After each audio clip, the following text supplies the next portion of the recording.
Hello students, in this video I will help you understand the first unit from the second PUC English course book, Romeo and Juliet, written by William Shakespeare. William Shakespeare is an English poet and playwright who was born in 1564 in England. He is regarded as the greatest writer in the English language and the world's preeminent dramatist. He has written 37 plays, which are comedies, histories, and tragedies. Romeo and Juliet is one of Shakespeare's most popular romantic tragedies.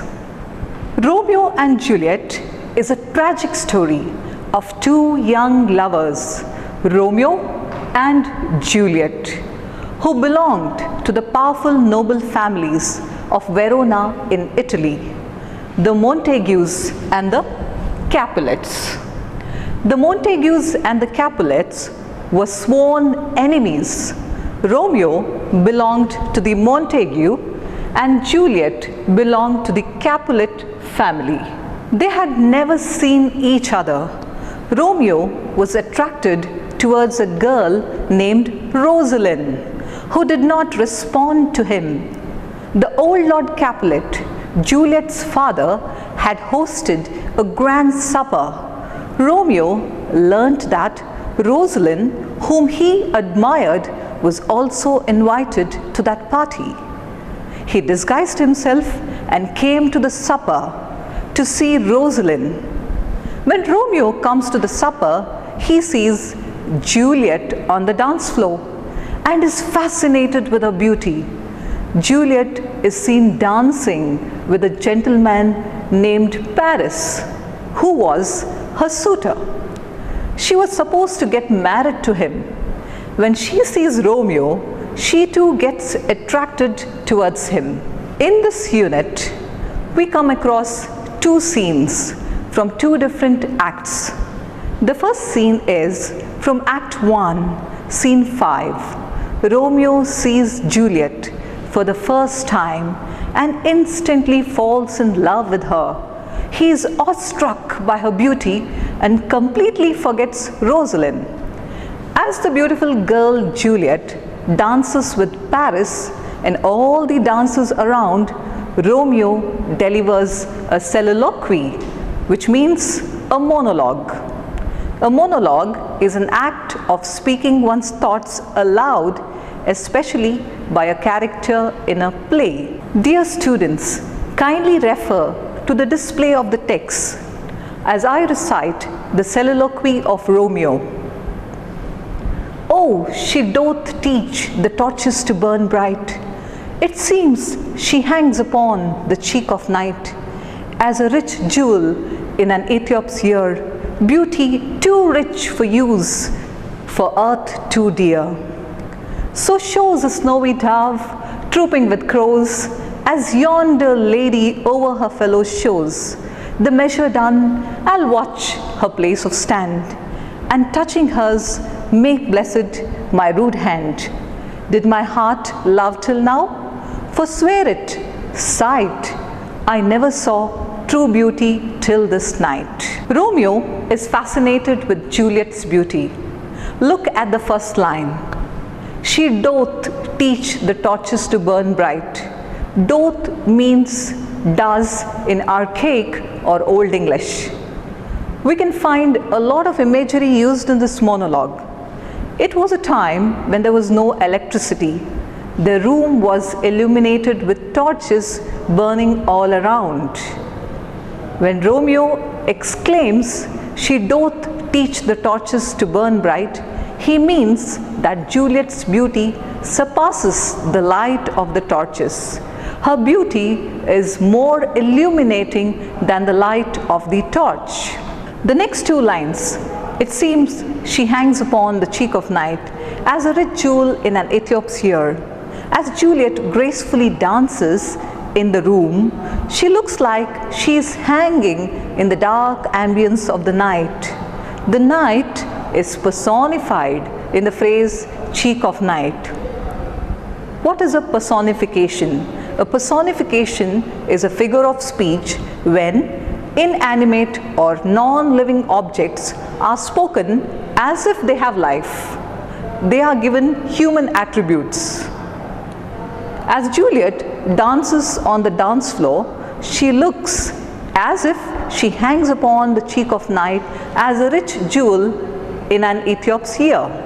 He uses the simile to compare Juliet to a rich jewel because her beauty sparkles, and the night is compared to an Ethiop, which means an African woman.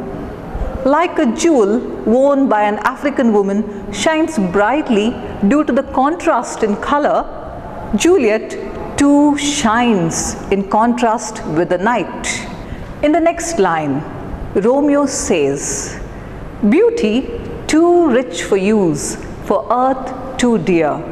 Romeo is so enchanted with her beauty that he feels that she is too beautiful to live on this earth, and she is too beautiful to die or be buried. She is divine. In the next two lines, "So shows a snowy dove, trooping with crows, as yonder lady over her fellows shows." Romeo uses another simile to compare Juliet to a snowy dove. Dove is a symbol of purity and innocence.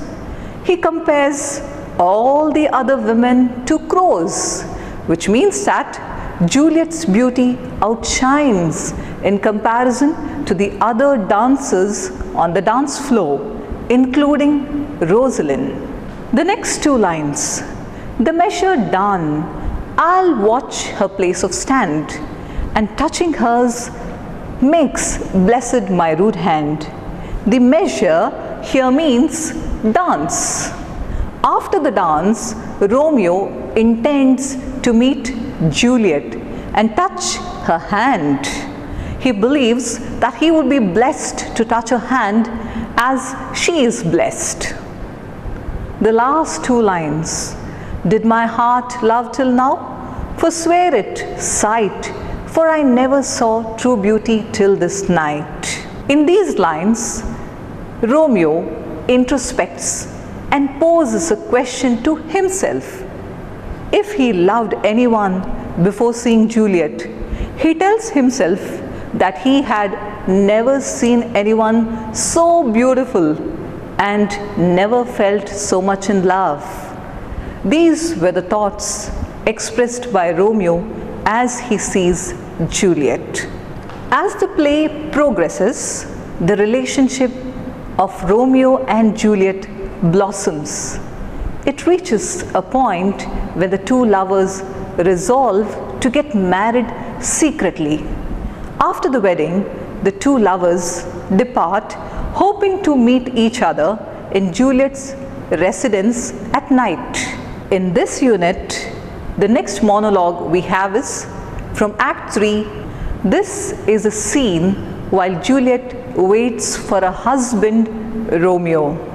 This soliloquy of Juliet is popularly known as Juliet's invocation to the night.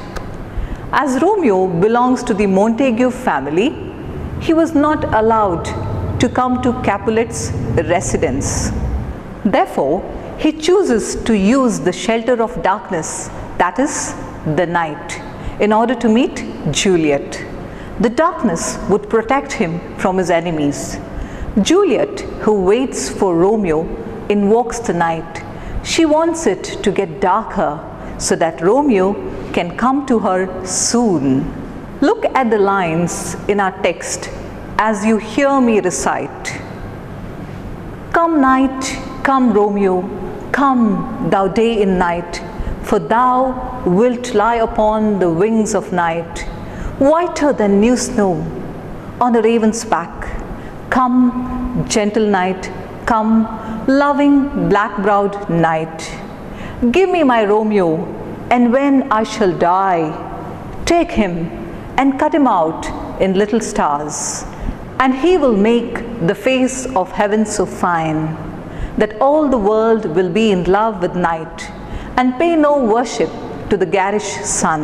In the first line, Juliet invokes the night and Romeo. She uses the metaphor of the day. She calls Romeo day in night.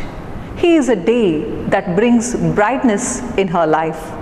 Romeo's presence brings happiness. In the second line, for thou wilt lie upon the wings of night, she personifies the night using the phrase wings of night. The night is spoken as if it was a bird. She hopes that Romeo would come gliding on the wings of night. In the line, whiter than new snow on a raven's back, Juliet compares Romeo to the new snow. The new snow is pure and untouched. Romeo is compared to the new snow, while the raven, which is a black bird, is compared to the night. Romeo shines in contrast to the dark night. She calls the night, saying, "Come, come night, come loving black-browed night." The night is gentle and loving because it brings Romeo to her. The night is black-browed as it protects Romeo from his enemies, just like our eyebrows protect our eyes.